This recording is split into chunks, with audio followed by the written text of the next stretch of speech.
நினச்சிட்டு நீங்கள் கூகுள் கண்டென்ட்டை மட்டும் தான் கவனிக்கணும். அப்படி கிடையாது. கூகுள் உங்கள் பிளாகோட ஸ்ட்ரக்சரையும் சேர்த்து கவனிக்கும். நீங்கள் எப்போவுமே வெறும் ஒரு பிளாக் எழுதுனா மட்டும் போதாது.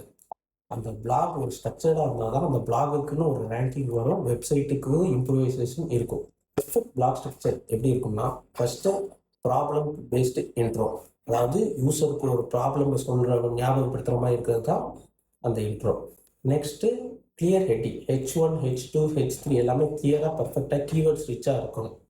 Number 3 short paragraph. நீங்கள் சொல்ல வேண்டியதை கீவேர்ட்ஸ் ரிச்சாக ஷார்ட் பேராகிராஃபை சின்ன சின்ன பேராகிராஃப்ஸாக கொடுக்கணும். Number 4 internal link. இந்த இன்டர்னல் லிங்கிங் என்னன்னா, உங்களோட ஒரு வெப்பேஜில் வந்து அதை இன்னொரு வெப்பேஜ், இன்னொரு சர்வீஸ் வெப்பேஜ் கனெக்ட் பண்ணுறது தான் இன்டர்னல் லிங்கிங். இப்படி பண்ணுங்க. சிம்பிள் கன்க்ளூஷன், அது கன்க்ளூஷன் சிம்பிளாக இருக்கணும். அப்புறம் இன்ட்ரோவில் சொன்ன ப்ராப்ளம்லாம் சால்வ் பண்ணுற மாதிரி இருக்கணும் கன்க்ளூஷன் வர்றதுக்குள்ள.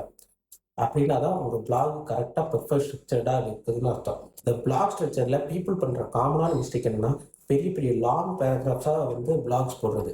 அப்படி போட்டிருந்தீங்கன்னா கண்டிப்பாக யூசர்ஸ்க்கு போர் அடிக்க ஆரம்பிச்சா அவ்வளோ லென்த்தாக படிக்கிறதுக்கு. ஸோ எப்போவுமே ஷார்ட் பேராகிராஃபை ப்ரிஃபர் பண்ணுங்கள்.